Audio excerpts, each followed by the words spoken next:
大家好，我就是吐槽烂片250，解说电影人这虎的老车。今天吧，咱们来聊一个由动漫改编的新剧《寄生兽：灰色部队》。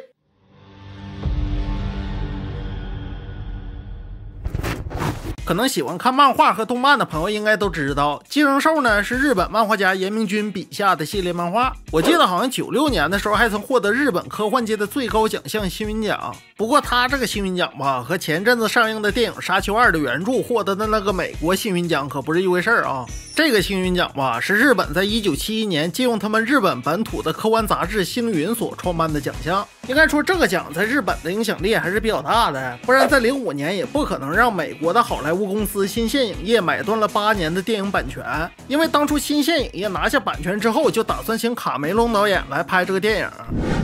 本来当时计划是等卡梅隆导演弄完《阿列塔：战斗天使》之后就改编成电影上映，但是卡梅隆导演这边忙活完《阿列塔：战斗天使》之后吧，紧接着又来了一个大活，那就是大伙所熟悉的《阿凡达：水之道》。其实吧，这咱都可以理解，无论是哪个大导演来了，他都想拍既卖座又有影响力的大作。你看，对比《寄生兽》的剧本，显然《阿凡达2》更有吸引力。可没想到，等卡梅隆导演这边再忙活完《阿凡达》的时候，不巧这是新线影业的《寄生兽》版权马上又要到期了。再拍来不及了，而这时呢，恰巧日本本土的电影公司东宝公司得到了这个消息，也就是那个拍过《火影忍者》、《哆啦 A 梦》、《死人小学生》的那个公司，是吧？东宝公司这边一看，你这站着茅坑不拉屎，你要是不拍，那还是我来吧。于是，在第一时间，东宝这边就派人与《寄生兽》的作者岩明君取得了联系，拿下了后面的电影版权。于是，这才在14年之后上映了电影版的《寄生兽》和日本电视台制作的《寄生兽》动漫。应该说，绝大多数人看过的《寄生兽》作品也都是这2部，而这回时隔10年之后，没想到寄生兽这个题材又被网飞给相中了，于是就把《釜山行》的导演岩上浩给请来，连编带导拍了这部《寄生兽：灰色部队》。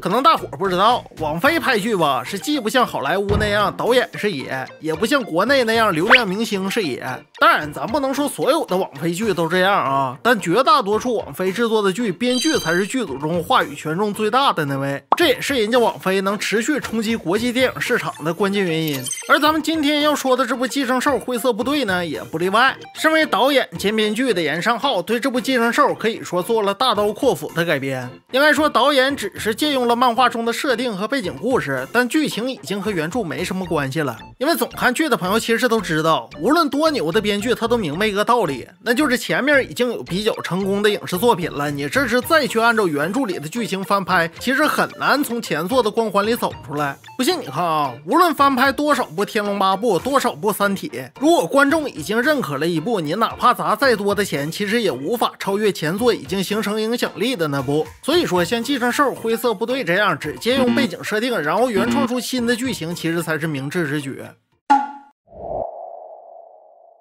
说到灰色部队吧，那就不得不提到贯彻寄生兽系列作品的寄生生物了。而这个灰色部队呢，就是此剧中韩国政府用来消灭寄生生物所成立的部门，用韩语说就是 Procreating。不过剧中啊，倒没有说这个寄生生物是从哪儿来的，只是说这个生物的卵呢，像网球这么大，表面上吧还都覆盖着都是绒毛，然后如果从高空接触到地面的时候呢，会因为撞击而裂开，然后就会爬出一个类似水蛭或者说蚯蚓那样的一个虫子，并且在这虫子的头部还有一个类似钻头的东西，反正就是能钻进人身体里。当然这些还都不是最可怕的，最可怕的是这个玩意儿吧，还有一定的跳跃力，可以说跳1-2米都不是问题。当然它不跳也不行，因为这种生物如果不马上寻找宿主，在空气中暴露几分钟就挂了。因为这种生物它必须要依附人体的器官才能存活，所以它跳起来的目的其实就是为了从人的鼻子呀或者耳朵钻进宿主的脑袋里，吃掉宿主的大脑，然后控制宿主行动。可以说，当这玩意儿成功的吞噬了一个人的脑子之后，就会主导他的身体，无论是语言还是行为，都会被这寄生生物支配。而且最主要的是，这个寄生兽在遇到危险时，这个生物还会用宿主的脑袋分裂出触须当做武器。当然，因为每个寄生生物的个体都不同，所以每个生物的触须形态也不同。有的吧能分裂成八爪鱼状，有的呢能分裂成长枪状，还有的能分裂成《西游记》里沙和尚使用的武器月牙铲，而且更有甚者，还有能分裂出翅膀飞行的。真的，与其你说这叫寄生生物，还不如直接叫它百变猎头怪呢。而且最夸张的是，当这种生物用触须发动攻击时，眨眼间就能刺穿人的身体，瞬间就能给敌人斩首。你就说这玩意儿可不可怕吧？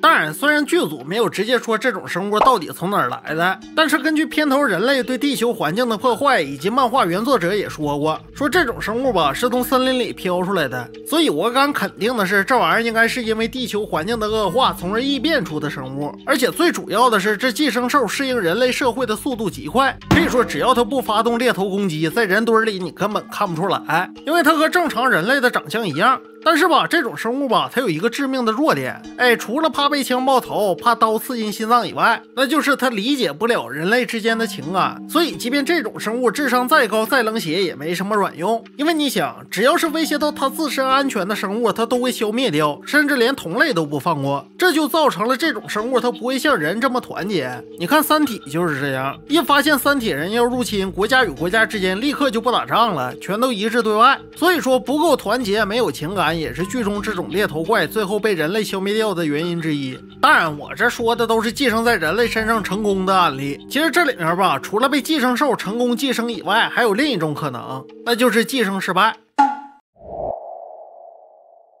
当然，寄生失败吧，都不会死，但是它会变成一个变种人。而说到变种人呢，那就不得不说到这剧的女主郑秀文不是郑秀仁。应该这么说，一般咱们说到变种人吧，都会想到什么绿巨人呐、毒液呀，或者变相怪杰这种通过基因或者寄生使人获得超能力的影视角色。而这剧中呢，也不例外。女主郑秀仁的经历怎么说呢？应该说和漫威里毒液的主角艾迪布洛克差不多。从小就诸事不顺，甚至比毒液的主角还要惨。咋回事呢？这个郑秀仁吧，从小就被父亲家暴，母亲呢也是因为被家暴打离婚的。这不有一天女主被家暴的实在是忍不住了，就报警把她爸爸给抓了。本来呢她还抱有一丝希望，寻思去找她母亲和她母亲相依为命去，可谁成想他妈早就改嫁了，而且人家二婚连孩子都有了。看见女主的时候吧，也只是给了她点钱，并没有收留女主，所以女主这时心一下就凉了。不过多亏当时受理女主这案件的刑警老金吧，是个热心肠的人，看见女主这小孩也挺可怜的，这么多年吧就一直照顾着女主。但没想到女主29岁这年呢，发生了一件大事儿，因为这年吧正是寄生兽虫卵散落在韩国的这年。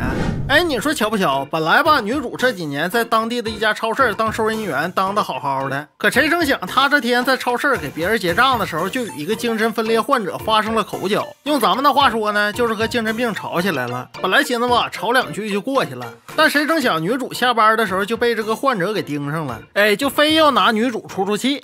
这个精神病患者呢追上女主之后，就把女主撞到了路边，然后还拿出了短刀连捅了女主好几刀。但是女主这边吧也没有坐以待毙，用仅存的一点力气呢就往前跑。你说这玩意儿也巧，女主倒地的时候恰巧这寄生兽的虫卵就掉到了女主的旁边，而且还寄生在了女主的身上。对了，这块有一点我刚才忘了说了，就是这寄生兽寄生在人类身上的时候吧，如果宿主死了，那么寄生兽也得凉凉，因为他们必须得靠人类的器官给它输送养分。如果人类的器官停止工作的话，那他们也活不了。因为我之前也说了，这种生物的智商极高，他一看女主马上就要凉了，而周边又都是苞米地，于是也顾不上吞噬女主的大脑了，只能借助自身的能力先给女主治伤。等到给女主治完之后吧，这才发现女主后面追来的疯子，看见这货拿着刀还要过来补刀，于是这寄生兽便使用出最后的力气把这患者给解决了。但同时这寄生兽呢也失去了吞噬女主大脑的机会，也就是说他俩只能选择共生。所以女主现在因为这寄生兽没有吞噬女主大脑，导致她就有两个人格，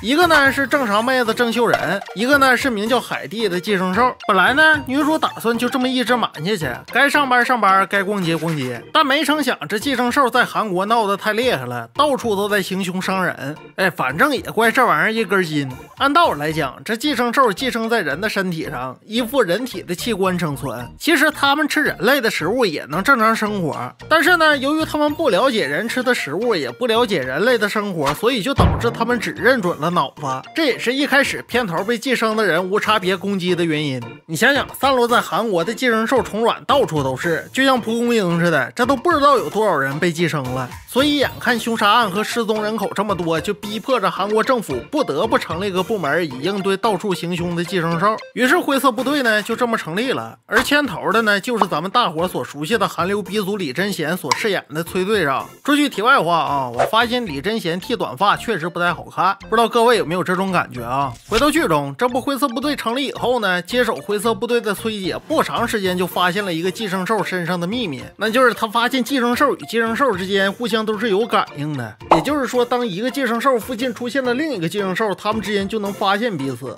于是这崔姐吧，借着这寄生兽的这个特性，就想了一个损招，那就是他先活捉一个寄生兽，然后用设备呢限制住寄生兽的能力，说白了就是让这寄生兽给人类当狗腿子，帮助人类寻找其他的寄生兽，然后到时候好一网打尽。哎，你还别说，这崔姐想的这个招吧，还真管用。通过这个活捉的寄生兽呢，灰色部队还真消灭了不少在韩国打野的寄生兽。哎，也就是这招让灰色部队确认了女主被寄生的身份。只不过灰色部队这边吧，也是刚成立不久，对寄生兽吧也没有那么深入的研究，他也不知道除了寄生兽以外，还有一种变种人的形态。这不还没等他们来得及收拾女主呢，因为之前我也说了，这寄生兽的智商极高，通过一些电视啊、手机啥的，这帮寄生兽一看，让你们人类这么钓鱼执法，没几年我们这寄生兽就得灭绝呀。于是以能力最出众的一个寄生兽，也就是一个寄生在教堂牧师身上的寄生兽为首，这样咱们就索性用他生前的身份管他叫全牧师。说这全牧师吧，有一个能力非常变态，他除了猎头攻击以外呢，还能在把对方斩首的情况下完成寄生，然后呢还能在没有宿主的情况下生活几分钟。也就是说，只要他身边有普通人类，他就能切掉对方的脑袋，然后自己附身上去，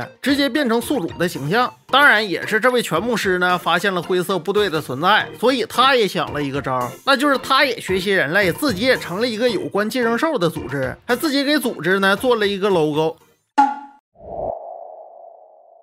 因为这个寄生兽它本身宿主的身份就是一个牧师，所以借工作之便呢，他在传教的过程中就招揽了大批同类。不过咱们之前也说了，他们之间抱团取暖吧，顶多也就是利益交换。可以说，只要是能让寄生兽发展壮大，他们会毫不犹豫地牺牲掉对方。应该说，后面这些被招揽的同类，大多也都成了这位全牧师设计警方的炮灰了。不过这些都是后话。开始这个全牧师呢，为了能打入敌人内部，他也搞上策反了。这不，先是把警察局里面的一个刑警给策反了。当然，这玩意儿苍蝇不叮无缝的蛋。由于韩国的刑警呢，累死累活也挣不了多少钱，想挣钱就得加班。如果要按照现在韩国警察厅发布的薪资待遇算吧，一个治安正监差不多一个月能挣上2万多块钱吧。这个治安正监的级别呢，就相当于国内的1级警监，或者说相当于香港的一个副处长。所以说，你要是按照韩国的物价水平算吧，这挣的确实不太多。剧中这个刑警说给自己家孩子交学费都吃紧吧，也不算夸张。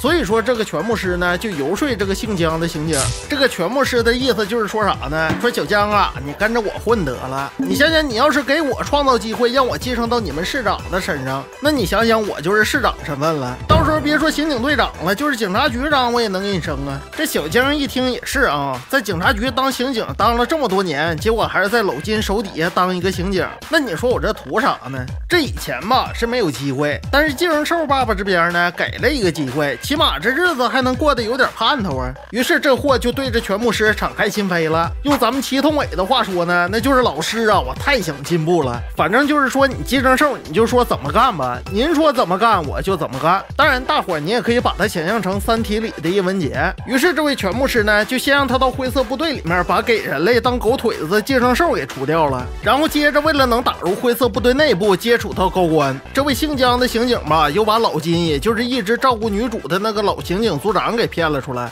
让这个全牧师继承到了老金的身上。而女主呢，在得知了自己的恩人被害之后，也顾不上这主管灰色部队的崔姐对寄生兽恨之入骨的事儿了，执意就要和崔姐合作，然后一起消灭寄生兽。